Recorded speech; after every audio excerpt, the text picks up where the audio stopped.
Hey guys, welcome back to the session. आज हम बात करने वाले हैं how to write a précis writing. तो कल इसके ऊपर जो है हमने एक थोड़ा सा सेशन किया था जिसमें हमने आपको जो है वो हिंट दिया था कि आप किस तरीके से एक बढ़िया प्रेसी लिख सकते हैं।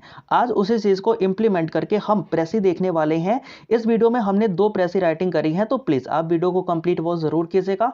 वीडियो आपको कैसा लगता है कमेंट करके ज़रूर बता दीजिएगा। वीडियो अच्छी लगती है तो लाइक कीजिएगा और दोस्तों के पास भी इसे शेयर कीजिएगा।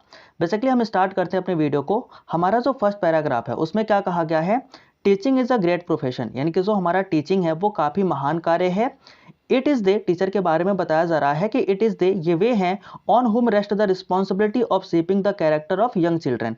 मतलब टीचर वो इंसान होता है जिसके ऊपर जो हमारे यंग चिल्ड्रेन हैं उनके जो कैरेक्टर है, जो चरित्र है, उनको आकार देने की जो है रिस्पॉन्सिबिलिटी होती है। Apart from developing their intellectual ability, यानी कि उनकी जो इंटेलेक्चुअल एबिलिटी है, जो उनकी इंटेलेक्चुअल एबिलिटी को डेवलप करने की क्षमता है, उसके अलावा they can teach the children and children the quality of good citizen. यानी कि क्या होता है, जो हमारा टीचर होता है वो हमारे नए बच्चों को क्या करता है, उनके कैरेक्टर को आकार देता है। साथ ही साथ वो उनके इंटेलेक्चुअल एबिलिटी, यानी कि जो हम बोलते हैं ना पढ़ने लिखने की जो क्षमता होती है, उसको भी वो बढ़ाता है। लेकिन इसके अलावा क्या करता है टीचर जो है वो उनको एक अच्छा सिटीजन बनाने के जो गुण है वो भी सिखाता है। And personality traits like keeping themself hygienic, यानी कि और उसके अलावा वो क्या करता है, उनको जो है वो व्यक्तिगत रूप से वो खुद कैसे साफ सुथरे रहें, ठीक है, उन्हें साफ रहना सिखाता है। एंड टेकिंग पोलाइटली, और वे विनम्रता से किसी से बात करें, ये भी जो है उसको टीचर के द्वारा सिखाया जाता है। एंड सिटिंग प्रॉपरली, और वे अच्छे तरीके से कहीं जाकर के बैठे, ये भी जो शिक्षा है वो टीचर के द्वारा दी जाती है। तो बेसिकली इसमें टीचर के बारे में बात करी जा रही है कि जो टीचर है वो क्या करता है। तो हम सभी को पता है, ये एक जनरल फैक्ट है कि टीचर जो है वो पढ़ना लिखना तो सिखाता ही है, साथ ही साथ वो क्या करता है, हमें किस तरीके से समाज में रहना है, हमें किस तरीके से बात करनी है, हमें अच्छा सिटीजन किस तरीके से बनना है, और किस तरीके से हमें कहीं जाकर के अपने मैनर को शो करना है, ये भी जो है हमें टीचर कहीं ना कहीं सिखाता है। This virtue are not easily embedded, मतलब कि ये जो हमारा वर्च्यू है, ये जो हमारा बोल सकते एक तरीके का ज्ञान है, ये इतनी आसानी से आत्मसार नहीं होते। मतलब इतनी आसानी से कोई लड़का जो है वो इस बात को सीख जाए, इतना भी आसान नहीं है। Only they who themself lead to simplicity, decency and discipline can successful cultivate then habit in the pupils. मतलब क्या है, अगर आप चाहते हैं कि आप किसी बच्चे को ऐसा सिखा दें कि उसके अंदर ये सारे गुण आ जाए, तो ये इतना आसान नहीं है कि वो इस सारे गुणों को जो है, यानी कि ये सारे जो वर्च्यूज हैं उनको वो आत्मसार कर ले। ये सिर्फ उन्हीं के द्वारा सिखाया जा सकता है, ये या फिर ये सिर्फ वही लोग उनको बता सकते हैं जो खुद इस जीवन को जो है वो फॉलो करते हैं, जो सादा जीवन जीते हो, मतलब उनके जीवन में जो है वो सिंप्लिसिटी हो, डिसेंसी हो, और साथ ही साथ वो डिसिप्लिन्ड लाइफ को जीते हैं। केवल वही ऐसे इंसान हैं जो कि क्या कर सकते हैं, सक्सेसफुली कल्टीवेट कर सकते हैं उन हैबिट को अपने शिष्यों के अंदर। और ये कौन कर सकता है, टीचर कर सकता है, क्योंकि जो टीचर होता है वो काफी सादा जीवन उच्च विचार वाले भाव को रखता है, और वो एक तरीके से सिंपल सिटी लाइफ जो है वो डिसिप्लिन मैनर में जीता है, ठीक है। Also a teacher always remain young, अगर हम बात करें जो हमारा टीचर होता है वो हमेशा जवान बना रहता है। अब ये कैसी बात है, बिल्कुल सही बात है। आप किसी भी टीचर को देख लेना, वो कभी बूढ़ों के जैसा जो है वो बर्ताव नहीं करता। ऐसा क्यों होता है, तो इसकी बात करें तो दे may grow old in as. जो हमारा टीचर होता है ना, वो उम्र में चाहे बूढ़ा हो जाए, हमें लगेगा कि वो बूढ़ा हो गया है, लेकिन वो बूढ़ा नहीं होता। बट नॉट एट हार्ट, लेकिन वो दिल से कभी बूढ़ा नहीं होता। यही बात कही गई है कि they may grow in a old in age, यानी कि जो हमारा टीचर है वो एज में तो बुजुर्ग हो सकता है, एज में हमें दिखेगा कि वो बूढ़ा है, लेकिन वो क्या होता है, दिल से कभी ओल्ड नहीं हो सकता, बूढ़ा नहीं हो सकता, ठीक है। perpetual contact with budding youngsters keeping them cheerful and happy, मतलब क्या है कि वो जो है वो हमेशा नए नए बच्चों के साथ जो है वो संपर्क में रहता है, जिससे कि उसका जो हृदय है, ठीक है, वो बिल्कुल प्रसन्नित रहता है, और वो हमेशा जो है वो खुश और प्रसन्नचित दिखाई पड़ता है, जिसके कारण वो हमेशा जो है वो हमें युवा लगेगा, यंग लगेगा, ठीक है। बेसिकली इसका यही कारण है, जो हमारा जो टीचर होता है ना वो ओल्ड तो हो जाता है, लेकिन वो हमें जो है वो कहीं ना कहीं यंग दिखाई पड़ता है, क्योंकि उसके जो दिल है वो बूढ़ा नहीं होता। इसका एक कारण यही है कि वो हमेशा नए नए बच्चों के साथ जो है वो संपर्क में रहता है। नए नए जो बच्चे पैदा होते हैं, मतलब जो 4-5 साल के 6 साल के बच्चे होते हैं जो स्कूल में जाते हैं, उनके साथ वो हमेशा कांटेक्ट में रहता है, जिसके कारण वो हमेशा चीयरफुल और हैप्पी रहता है, ठीक है। देयर में बी मोमेंट, यहाँ पे अगर हम बात करें तो there may be moment when domestic worries weigh heavily on the mind. कई बार ऐसा हमने देखा है कि ऐसा होता है कि जो हमारे टीचर होते हैं उनके ऊपर जो घरेलू चिंताएं हैं, समस्याएं हैं उनके ऊपर काफी ज्यादा बढ़ जाती हैं और उनके ऊपर काफी बड़ा बोझ भी आ जाता है अपने घरेलू तनाव को लेकर के, टेंशन को लेकर के। But the delightful company of the innocent children, लेकिन क्या होता है कि जब वे प्रसन्नचित यानी कि डिलाइटफुल बच्चों के संगति में रहते हैं, मासूम बच्चों की संगति में रहते हैं, तो क्या होता है, make them overcome there brief moment of distress. तो क्या होता है कि जब भी नए नए बच्चों के संपर्क में रहते हैं, डिलाइटफुल बच्चों के संपर्क में रहते हैं, तो उनका जो जीवन है या फिर उनके जो सोचने की क्षमता है या फिर जो उनके ऊपर बोल सकते हो कि हैवी टेंशन टाइप का कुछ बना हुआ था, वो कहीं ना कहीं दूर हो जाता है और वे उस डिस्ट्रेस से बाहर निकल जाते हैं। बेसिकली ये हमारा पैसेज था। इसके ऊपर हम प्रेसी अब देखेंगे। इस पैसेज को आपने काफी अच्छे से समझा होगा जहां तक मुझे उम्मीद है। अब प्रेसी हम कैसे लिख सकते हैं, तो इसका 1/3 हमें प्रेसी में लिखना होता है। तो एक बार प्रेसी को देख लेते हैं। Teaching is a great profession, direct हम शुरू कर सकते हैं क्योंकि हमने कल भी बोला था कि आप जो है वो अपने प्रेसी को मेन आइडिया के साथ शुरू कीजिएगा। तो हम शुरू कर सकते हैं कि teaching is a great profession, यानी कि जो हमारा टीचिंग है वो काफी एक महान कार्य है। और टीचर देमसेल्फ, यानी कि एक टीचर खुद ही वो क्या कर सकता है, leading a simple decent and discipline life, वो खुद ही जो सिंपल डिसिप्लिन और डिसेंट लाइफ है वो जीता है। And shape the character of young children, और वो क्या कर सकता है कि जो हमारे यंग चिल्ड्रन हैं उनके कैरेक्टर को कहीं ना कहीं वो आकार दे सकता है, दे सकता है। And them good manner citizen, और वो उनको जो है वो एक अच्छा मैनर वाला सिटीजन जो है वो बना सकता है।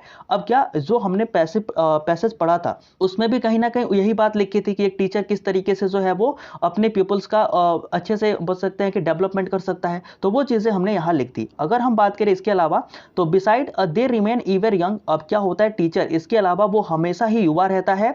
Forgetting their on domestic worries, वो अपने घर की चिंताएं जो है वो भूल जाता है जब भी कभी संपर्क में जाता है नए बच्चों के। ठीक है, तो इसमें यही लिखा गया कि beside they remain ever young, यानी कि वे हमेशा जो है वो युवा रहते हैं। Forgetting their on domestic worry in the constant company of the young children, यानी कि जो हमारा टीचर होता है वे अपने घरेलू समस्याओं को भूल जाते हैं जब वे कहां जाते हैं, जब वे जाते हैं छोटे छोटे बच्चों के संगति में और पढ़ाते लिखाते हैं, तो उनके साथ मिलजुल करके जो उनकी घरेलू चिंताएं हैं वो कहीं ना कहीं दूर हो जाती हैं, जिससे कि वे कभी बूढ़े नहीं होते और हमेशा उनका जो दिल है वो जवान रहता है। ठीक है, ये बेसिकली हमारा फर्स्ट पैराग्राफ था। अगर हम सेकंड पैराग्राफ की बात करें तो ये क्या बोल रहा है, इसको भी जरा हम देख लेते हैं।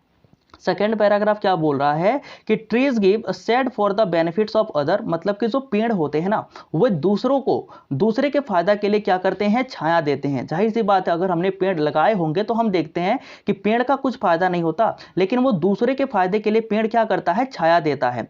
And while they stand in the sun and endure the scorching heat, मतलब समझो मतलब स्कॉर्चिंग हीट मतलब इतनी भीषण गर्मी पड़ती है, उस गर्मी को सहने के बाद भी पेड़ क्या करता है, खड़ा रहता है और वो हमें जो है वो छाया देता है। क्या इससे पेड़ को कुछ फायदा होता है, कुछ फायदा नहीं होता, छाया से फायदा हमें ही होता है। ठीक है, they produce the fruit of which other profit, मतलब क्या होता है, अगर मैं इस पूरे पैसेज पूरे लाइन को पढ़ूं, इस पूरे लाइन का मतलब ये होगा कि जो पेड़ है ना वो दूसरों के लिए क्या करता है, दूसरों के फायदे के लिए छाया देता है। And while they stand in the sun, जबकि इसके अलावा क्या करता है, वो सूरज की कड़ी धूप को भी सहता है, भीषण गर्मी को भी सहता है, और जो फल है वो प्रोड्यूस करता है, जिसको क्या पेड़ उस फल को खाता है, नहीं खाता, हम दूसरे ही उस पेड़ को फल को खाते हैं। तो कहीं ना कहीं इसका जो प्रॉफिट हुआ वो दूसरे को देने के लिए पेड़ जो है वो इतना सारा कष्ट है अकेले उठा लेता है। ठीक है, the character of good man, ऐसे जो हमारे अच्छे इंसान होते हैं उनका जो चरित्र होता है वो कुछ ऐसा ही होता है। The character of good man is like that of tree, यानी कि जो भी हमारे अच्छे इंसान होते हैं उनका जो कैरेक्टर होता है, चरित्र होता है, वो पेड़ों के जैसे ही होता है। What is the use of perishable body, इस मरणशील बॉडी का, यानी कि जो हमारा शरीर है ये नाशवान है, हम सभी को पता है ये परसिएबल है, यानी कि ये नाशवान है, तो इस नाशवान शरीर का क्या फायदा, इसको रख करके क्या फायदा जब ये किसी दूसरे के यूज में ना आए, दूसरे का ये हेल्प ना कर पाए। ठीक है, if it is not use for the benefit of human kind, यदि मेरा ये जो शरीर है ये नाशवान है, हम सभी को पता है, तो इस शरीर का क्या फायदा यदि मैं किसी मानव की सहायता ना कर पाऊं। ठीक है, तो इस शरीर का क्या फायदा, इसका एक एग्जांपल ये दिया गया है कि sandalwood the more is rubbed, यानी कि जो हमारी सैंडलवुड होती है, जो चंदन की लकड़ी होती है, उसको हम जितना रगड़ते हैं, ठीक है, जितना उसको रगड़ा जाता है, the more scent does it yield, तो वो क्या करती है, उतनी ही ज्यादा और खुशबू जो है वो उत्पन्न करती है। तो जिसको जितना रगड़ोगे, यानी कि सैंडलवुड को जितना हम रगड़ते हैं ना, उतनी ज्यादा वो जो खुशबू है वो हमें देती है। Sugar cane the more is pleaded and cut into pieces, अब जो हमारा शुगर केन होता है, गन्ना होता है, उसको हम जितना छीलते हैं, ठीक है, गन्ना कभी खाए होगे तो जरूर जानते होगे,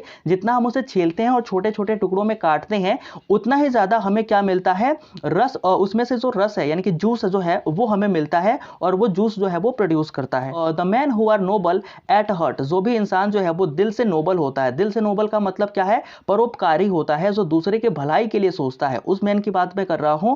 the man who are noble at heart do not lose their quality even in losing their life. तो कई इंसान ऐसे होते हैं ना, ये फैक्ट की बात है, आप कभी ट्राई भी कर लेना, इसी फैक्ट की बात है कि जो इंसान नोबल होता है, जो श्रेष्ठ होता है ना, वो अपने क्वालिटी को, वो अपने गुण को जो है वो कभी नहीं छोड़ता, चाहे उसकी जिंदगी रहे या ना रहे। ठीक है, वो कायर नहीं होता। ऐसा नहीं कि किसी दूसरे के डर में आकर के वो अपने फैसले को जो है वो ले ले। ठीक है, अगर वो जो इंसान है वो नोबल है तो वो अपने क्वालिटी को, यानी कि जो उसका गुण है ना, वो किसी दूसरे के डर से नहीं बदलेगा, चाहे उसके जीवन रहे या फिर उसका जीवन ना रहे। What matter whether man praise are them are not, यानी कि क्या इससे फर्क पड़ता है कि लोग उसकी प्रशंसा कर रहे हैं या उसकी प्रशंसा नहीं कर रहे हैं। जो हमारा नोबल इंसान होता है उसको इन सभी चीजों से जो है वो कोई मतलब नहीं होता, वो सिर्फ अपने क्वालिटी को बताता है, उसका जो नोबेलिटी है वो उस पे चलता है, वो किसी दूसरे के कहने पे नहीं चलता। ठीक है, उसको प्रशंसा या फिर अप्रशंसा जैसी चीजों से कोई लेना देना नहीं होता। What differences does it make,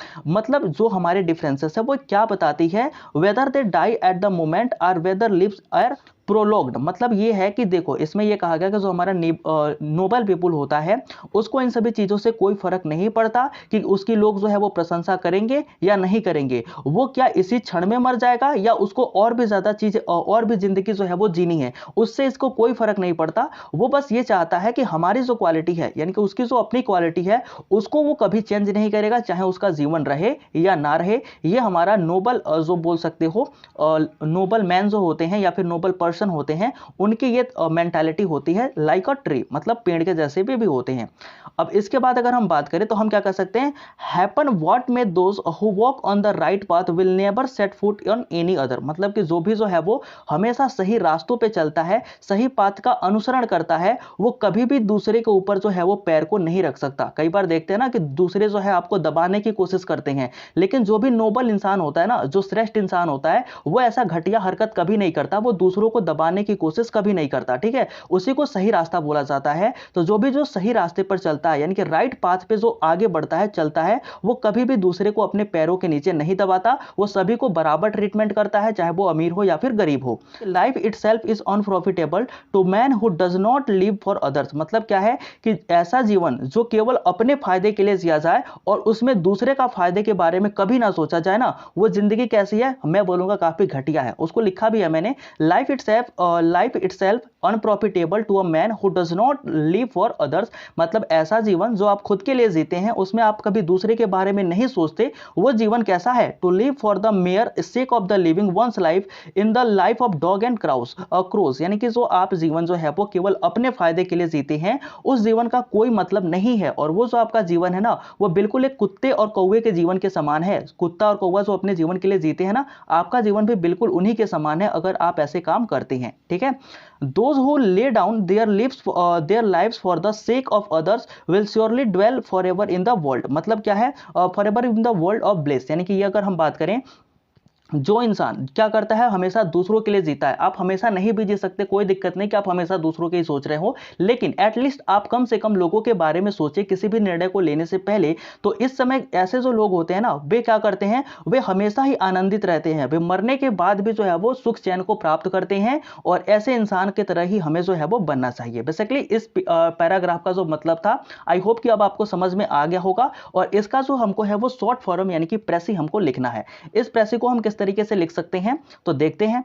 अगर हम बात करें तो इसके भी हम मेन आइडिया से ही डायरेक्टली शुरू करते हैं, क्योंकि हमारा जो प्रेसी होगा वो जितना छोटा होगा ना, सही चीजों को जो है हम बता पाएंगे, वो चीजें हमारे लिए उतनी ही ज्यादा फेवरेबल होगी एग्जाम पॉइंट ऑफ व्यू से। ठीक है, लाइक द ट्री यानी कि पेड़ों के जैसे। ठीक है, good man live their lives for the other, यानी कि पेड़ों के जैसे जो अच्छे इंसान होते हैं ना, उनकी भी जो जिंदगी होती है वो दूसरों के काम आती है। और do not lose their quality even in the losing their lives, मतलब जैसा पेड़ है ना, एग्जाम्पल लेके मैं बता रहा हूं, मैंने काफी समझाया है, लेकिन मैं फिर भी आपको समझाऊंगा, क्योंकि जो पेड़ है ना, देखो इसको कितनी कठिनाइयां आ रही है, देख रहे हो ना, कितनी धूप जो है वो सहन करनी पड़ रही है, लेकिन फिर भी क्या आपने ये क्वालिटी छोड़ देता है? क्या ये तुमको छाया देना बंद कर देता है? क्या ये तुमको फल देना बंद कर देता है? नहीं करता ना। ऐसे ही हमारे अच्छे इंसान होते हैं, चाहे उन पर कितनी भी मुसीबतें आ जाए, उनकी जो अपनी क्वालिटी है, जो उनकी अच्छाइयां हैं, उनको वे कभी नहीं छोड़ते और उनको जो है वो बनाए रखते हैं और दूसरों की जो भलाई है वो करते रहते हैं। ये हमारे अच्छे मैन हैं जो कि पेड़ की तरह बिहेव करते हैं।